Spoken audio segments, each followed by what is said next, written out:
Hello everyone, I am Pramod from Indian English grammar. So guys, Indian English grammar के channel पे एक बार फिर से आपका स्वागत है। और आज के इस वीडियो में मैं आपको सेंटेंस से लेकर जितने भी डाउट हैं कि सेंटेंस कितने प्रकार के होते हैं, कॉम्प्लेक्स सेंटेंस क्या होता है, कंपाउंड क्या होता है, सिंपल क्या होता है, या फिर सेंटेंस को कहाँ कहाँ कितने भागों में बांटा गया है, कब हम इसे अफर्मेटिव कहते हैं, कब हम नेगेटिव कहेंगे, कब इम्परेटिव कहेंगे, मतलब जो भी सेंटेंस को न पहचानने या पहचानने में डाउट है उसके प्रकार वगैरह में वो सारा डिटेल इस वीडियो में मिलेगा। पूरा वीडियो देखिए, ग्रामर का ये सोल्यूशन आपको 100% इस वीडियो में मिल जाएगा। ठीक है, तो आइए चलते हैं नोटबुक की तरफ और एक एक करके सभी को देखते हैं। ऑलराइट, तो गाइस यहाँ पे आप देखेंगे हेडिंग लिखा हुआ है वाक्यों, मतलब सेंटेंस के सभी प्रकार, उदाहरण सहित। ठीक है, सबसे पहले पॉइंट में हम देखेंगे कि जो ए वाला पॉइंट है हमारा, इसमें हमने हेडिंग दिया हुआ है कि अर्थ के आधार पर जो वाक्य होते हैं वो 8 भागों में डिवाइड होते हैं। ठीक है, 8 पार्ट में डिवाइड होते हैं अर्थ के आधार पर। ठीक है, सबको एक एक करके हम लोग एग्जाम्पल सहित समझेंगे यहाँ पे। ठीक है, तो पहला सेंटेंस है आपका जिसे हम कहते हैं असर्टिव सेंटेंस या फिर अफर्मेटिव सेंटेंस। ठीक है, तो असर्टिव सेंटेंस या अफर्मेटिव सेंटेंस का मतलब होता है साधारण वाक्य। ठीक है, एक एग्जाम्पल यहाँ पे दिया है, जैसे मैं किताब पढ़ रहा था, इसका इंग्लिश है I was reading a book. ठीक है, तो यह आपका एक असर्टिव सेंटेंस है, ये अर्थ के आधार पे बांटे गए हैं। ठीक है, पूरा एक एक विवरण आपको मिलेगा, ध्यान से देखते रहें। अगला हमारा है सेकेंड वाला नेगेटिव सेंटेंस। ठीक, नेगेटिव सेंटेंस का मतलब नकारात्मक वाक्य, जैसे मैं किताब नहीं पढ़ रहा था, मतलब कि I was not reading a book. ठीक है, अगला हमारा सेंटेंस है जिसे हम इंट्रोगेटिव कहते हैं। इंट्रोगेटिव का मतलब होता है प्रश्नवाचक वाक्य।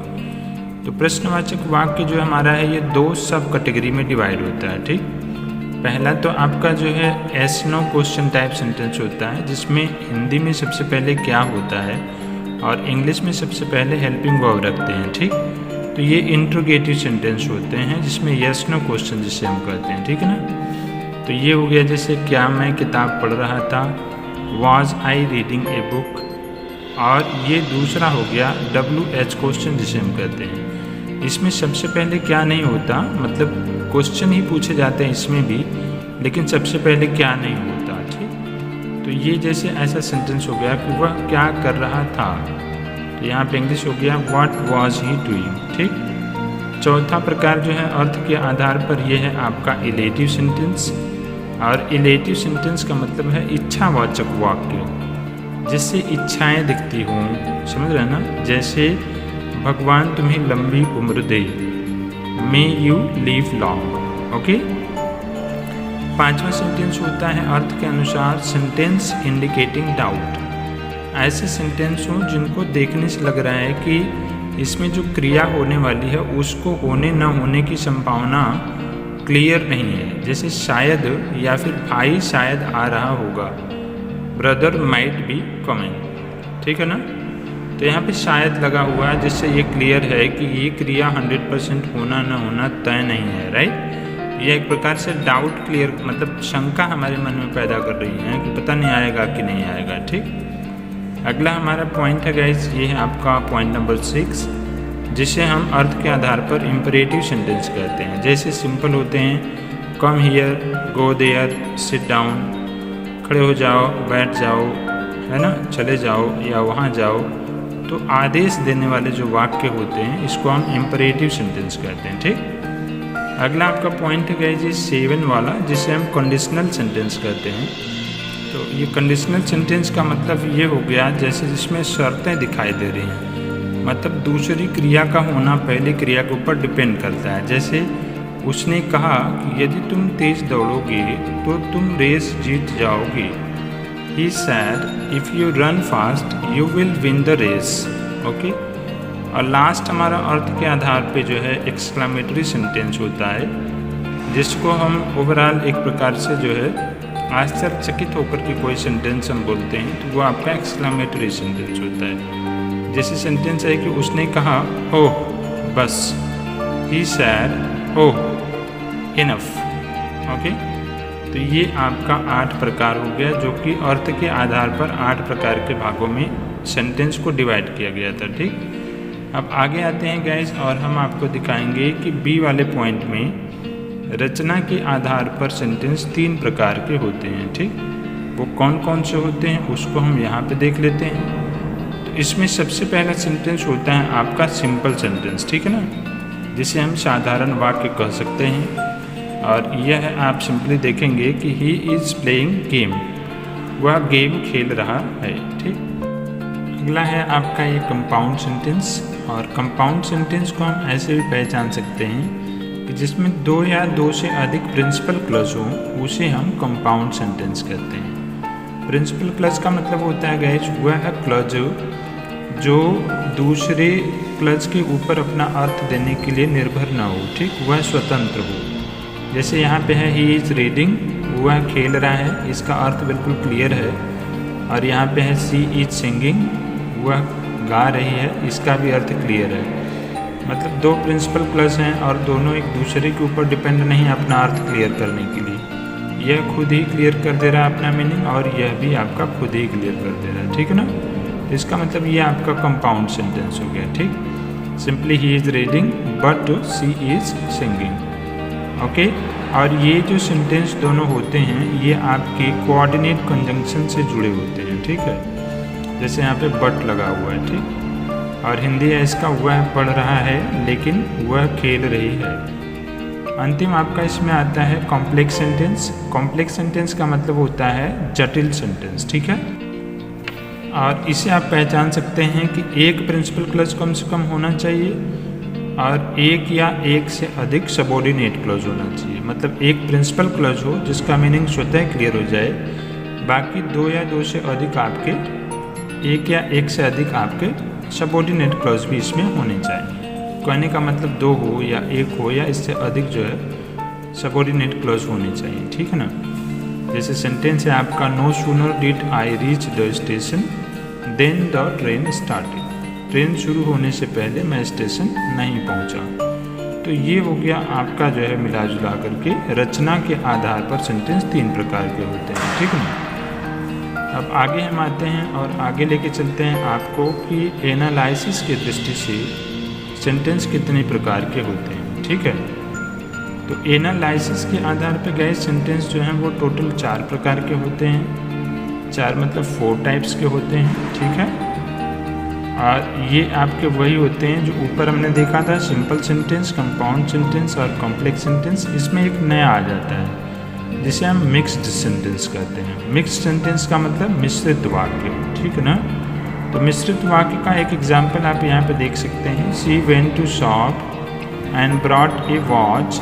That was stolen a few days later, वह खरीदारी करने गई और कुछ दिन बाद चोरी हुई एक घड़ी ले आई। ठीक है, तो कंपाउंड एंड कॉम्प्लेक्स का पहचान है, सिंपल का भी पहचान है।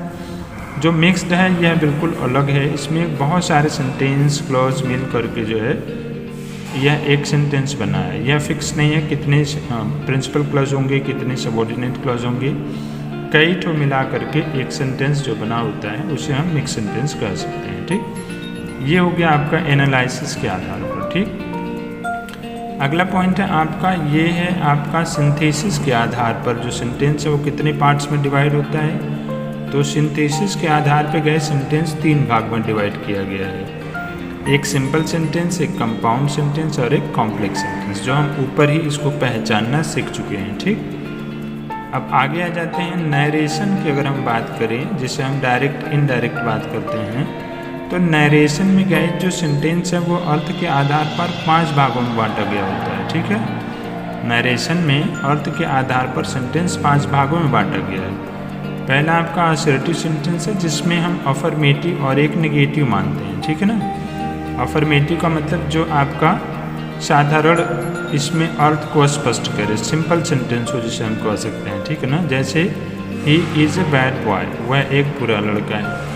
और नेगेटिव सेंटेंस में हो गया he is not a good boy, वह एक अच्छा लड़का नहीं है। ठीक, तो ये 2 सेंटेंस हो गए जो कि असर्टिव सेंटेंस में इनके सब कैटेगरी है। ठीक है ना, अब आगे आते हैं और हम देखते हैं कि इंट्रोगेटिव सेंटेंस क्या है। ठीक है, इंट्रोगेटिव सेंटेंस भी हम ऑलरेडी जान चुके हैं। एक आपका yes no question type sentence होता है जिसमें क्या सबसे पहले लगा होता है हिंदी में, और इंग्लिश में सबसे पहले हेल्पिंग वर्ब लगी होती है। ठीक, जैसे आर यू ए बॉय, क्या तुम एक लड़के हो।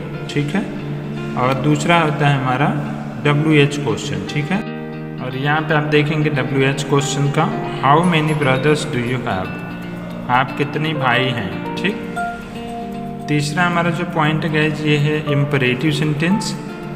ओके, इम्परेटिव का मतलब क्या, आदेशात्मक वाक्य, जो हम पहले भी जान चुके हैं।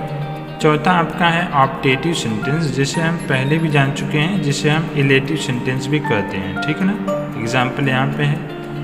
पांचवा आपका और आखिरी है ये आपका एक्सक्लामेटरी सेंटेंस, जिससे आश्चर्य फीलिंग होता हो क्रिया से। ठीक है ना, she said alas I am run, उसने कहा काश मैं बर्बाद हो गया हूँ। ठीक, तो गाइस ये तो हो गया टोटल जो है नरेशन में अर्थ के आधार पर सेंटेंस 5 भागों में बांटा गया। ठीक ना, आगे हम आते हैं और देख लेते हैं कि वॉइस में जो है सेंटेंस को कितने प्रकार से बांटा गया है। तो गाइस वॉइस में हमारे सेंटेंस जो हैं वो केवल 2 प्रकार से बांटे गए हैं। एक आपका एक्टिव वॉइस का सेंटेंस होता है और दूसरा आपका पैसिव वॉइस का सेंटेंस होता है। तो एक्टिव वॉइस का जो सेंटेंस होता है उसमें कर्ता जो है वो मेन कार्य करता है, वह एक्टिव रहता है, और पैसिव वॉइस में कर्ता एक्टिव नहीं रहता है बल्कि उसका कर्म एक्टिव रहता है। ठीक, जैसे आप सेंटेंस देख ही सकते हैं कि आई राइट ए लेटर, मैं पत्र लिखता हूँ।